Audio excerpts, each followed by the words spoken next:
Have you ever stopped to think about how an idea, just an idea, could topple kings, erase entire empires, and literally redraw the map of the world we know today? Well, that's exactly what happened. The idea is called nationalism, and in this explainer, we're going to see how it became one of the most powerful forces in all of modern history. So how does something like that happen? How can a simple thought gain enough power to change everything? Well, to find out, we're not starting on a battlefield. We're starting in an artist's studio. All right, so let's set the scene. Before any of the politics, any of the wars, this whole thing really started with a dream, a vision for a totally new kind of Europe. Okay, so check this out. It's 1848, and a French artist named Friedrich Soriot has this incredible kind of utopian vision. He imagines a world made up of democratic republics, and he pictures this long, winding parade of people from all over Europe and America, and they're not subjects of some king, no. They are citizens, all marching together toward a future of freedom. And the details in this picture are just, wow, everything means something. You've got each nation with its own distinct flag and costume. They're all heading towards the Statue of Liberty, which is this huge beacon of freedom. And if you look down, right in the front, you can see shattered crowns and thrones lying on the ground. The message could not have been any clearer. The age of kings is over.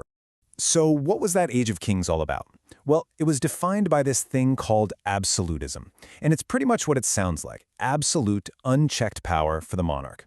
Your identity wasn't tied to your people or your culture. It was just tied to whichever king or queen happened to be in charge of you.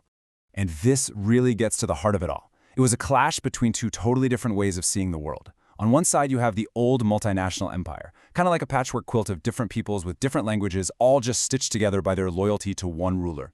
But on the other side, you have this radical new idea, the nation-state. This is about a community of citizens who share a history, a culture, and who believe that they, not a king, should be in charge. That shift, well, it changes absolutely everything. So a dream is nice, right? But for an idea to actually change the world, it needs a spark. And boy, did Europe get a big one. It was ignited in France. Yep, the French Revolution in 1789. This is the moment when the idea of the nation just explodes onto the scene. Power wasn't just challenged, it was fundamentally ripped from the hands of the monarch and handed over to the citizens. The revolution declared that from now on, it was the people who would shape their own destiny. And they had a playbook for it, too. This wasn't just chaos, it was nation-building, step by step. First, they introduced powerful new words like la patrie, the fatherland, and le citoyen, the citizen, to get everyone on the same team. Then, they swapped out the old royal flag for the new tricolor, a new symbol for a new era. Next up, a whole new government, the National Assembly, elected by the people. They created one set of uniform laws for everybody. And finally, they pushed for one common language, French, to really tie everyone together.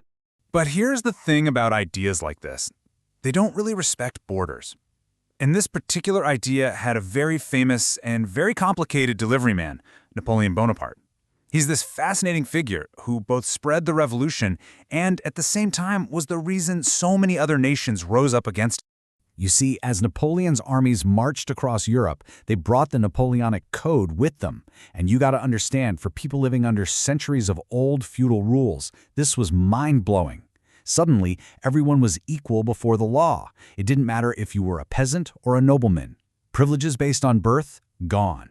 He standardized everything, from laws to weights and measures. It was like he was installing a modern, rational operating system across the continent.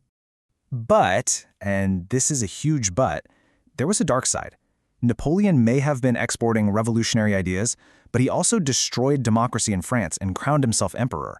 His rule meant censorship, forcing people into his massive army, and sky-high taxes to pay for all his wars. It wasn't long before the French started to look less like liberators and a lot more like occupiers. And that, in turn, fueled a whole new kind of nationalism, one based on resisting France.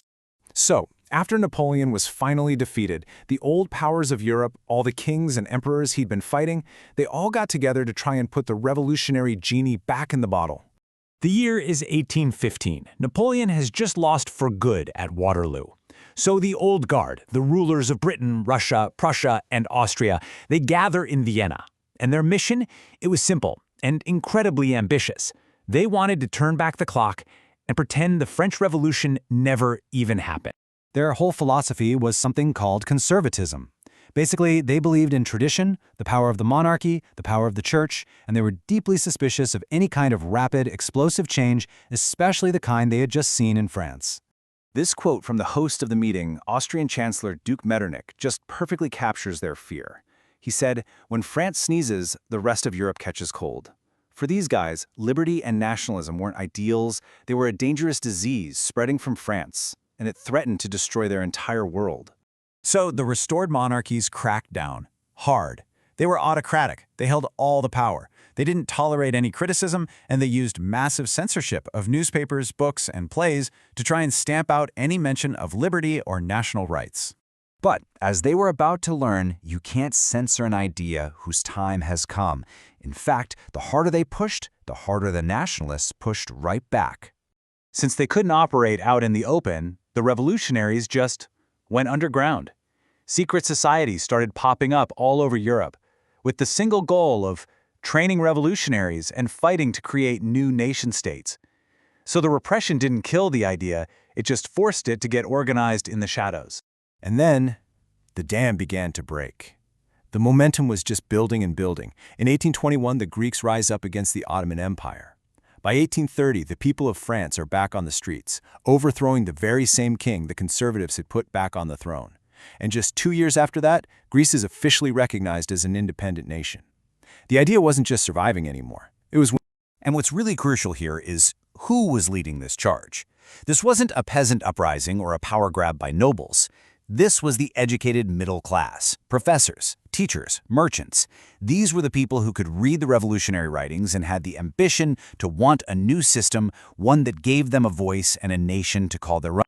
So the dream that started with an artist's print was now becoming a political reality, state by state. But this leaves us with one final crucial question. This powerful new force of nationalism, was it going to lead to that utopian vision of fraternity and freedom? Or was it about to set the stage for a new, more dangerous century of competition and conflict between nations? That's a question Europe and the entire world would spend the next 100 years trying to answer.